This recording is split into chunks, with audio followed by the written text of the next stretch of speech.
ഇതല്ലേ നിലപാട്? ഇതല്ലേ തീർച്ചയായും ഞാൻ അതിന് ഗൗതം പറഞ്ഞത് കൃത്യമാണ്. എവിടെയാണ് ഇതിൻ്റെ പ്രശ്നമെന്ന് പറഞ്ഞാൽ നമ്മൾ ഈ പറയുന്നത് ഇതിൻ്റെ ഒരു സോഷ്യൽ ഇമ്പാക്റ്റിനെ കുറിച്ചാണ് നമ്മൾ പറയുന്നത്.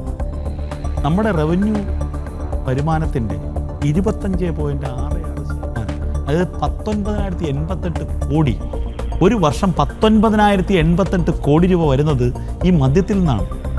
ഇത് നാളെ ഞാനും പറഞ്ഞത് നിരോധിക്കണം. ഈ നിരോധിക്കുക എന്നുള്ളത്, അപ്പോൾ ഒരുവിധപ്പെട്ട ആളുകളുടെ പോക്കറ്റിൽ പൈസ ഇരിക്കും, സാധാരണക്കാരൻ്റെ കയ്യിൽ പോക്കറ്റിൽ പൈസ കാണും, അവൻ കൃത്യസമയത്ത് വീട്ടിൽ കയറും, എല്ലാം ചെയ്യും. എന്തുകൊണ്ട് നിരോധിക്കുന്നില്ല? എന്തുകൊണ്ട് ഞാൻ പറയുന്നില്ലേ, ഈ മദ്യ നിരോധിയായിട്ടുള്ള ഐസൻ തന്നെ പറയുന്നത് നടക്കില്ല. അപ്പൊ ഇതൊരു വാറ്റ് വളർന്നു വരും. മദ്യപിക്കാത്തവൻ ഒരു ദിവസം പിടിക്കാനാണ് എക്സൈസ് ഉള്ളത്. എക്സൈസ് എത്ര കണ്ട് പ്രാക്ടിക്കലായി പിടിക്കും. വിപ്ലവാരിഷ്ടം എന്നൊക്കെ പറയുന്ന സാധനം കേട്ടിട്ടില്ലേ? 60% മദ്യം, ആൽക്കഹോൾ ചേർന്ന സാധനമാണത്. അത് ആയുർവേദ മരുന്ന് കടകളിൽ വിൽക്കുന്ന കേസുകളുണ്ട്. ഇതൊക്കെയാണ്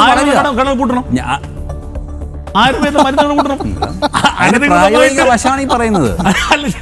അനധികൃതമായിട്ട് ഈ പറയുന്ന വിപ്ലവാരിഷ്ടം കൊടുക്കുന്ന കടകൾ പൂട്ടണം. കേരളത്തിൽ മദ്യമേ വേണ്ട. ഞാനതിനെ യോജിക്കുന്നേ. പക്ഷെ ഇത് പ്രാക്ടിക്കലായിട്ട് നിങ്ങൾക്ക് ഇത് എങ്ങനെ അവിടെയാണ് ഞാൻ പറഞ്ഞത്. ഇപ്പൊ ഈ എക്സൈസ് വകുപ്പ് ഇല്ലാഞ്ഞിട്ടാണോ ഇവിടെ കല്ലുവാതക്കലൊക്കെ മദ്യതീർന്നുണ്ട്? എക്സൈസ് വകുപ്പ് കൂടെ ഉണ്ട്. അല്ല, ഞാൻ പറയുന്നത് എന്താന്ന് വെച്ചാൽ ഇതിനൊരു ശാശ്വതമായ പരിഹാരം. ഇവിടെ ആരെയാണ് മണ്ടന്മാരാക്കാൻ ശ്രമിക്കുന്നത്? ഈ പറയുന്ന ഇന്ന് മുഖ്യമന്ത്രിയും ഈ പറയുന്ന പിണറായി വിജയനും തമ്മിൽ ഭയങ്കര വാക്പോരായിരുന്നു. ഒരാൾ എഴുന്നേറ്റെന്ന് പറയുന്നു, അതിന് മറുപടി കൊടുക്കുന്നു. എൻ്റെ അമ്മയെ അക്ഷരാർത്ഥത്തിലൊരു ഷാജി കല സിനിമ പോലെ. ഇത് ആരെയാ മണ്ടന്മാരാക്കുന്നത്? ഇവര് തന്നെയാണ്.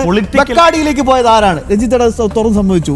MP ഗോവിന്ദൻ എക്സൈസ് വകുപ്പിനെ ചുമതല എടുത്തപ്പോഴാണ് ബെക്കാടിയിലേക്ക് പോയത്. ശരി, സതീശൻ എങ്ങോട്ടാ പോയത്? അതിപ്പോ തീരുമാനം എടുത്തു. ഇത് അറ്റ്ലീസ്റ്റ് അതിലൊരു തീരുമാനമെങ്കിലും എടുത്തില്ല എന്ന് പറയാം. സതീശൻ തീരുമാനം എടുത്തു, ലിജുവിനെ പോലും അറിയിക്കാതെ. ആദ്യമായി ആ പാവം ഒന്ന് മന്ത്രിയായതാ, നല്ലൊരു വകുപ്പും കിട്ടി.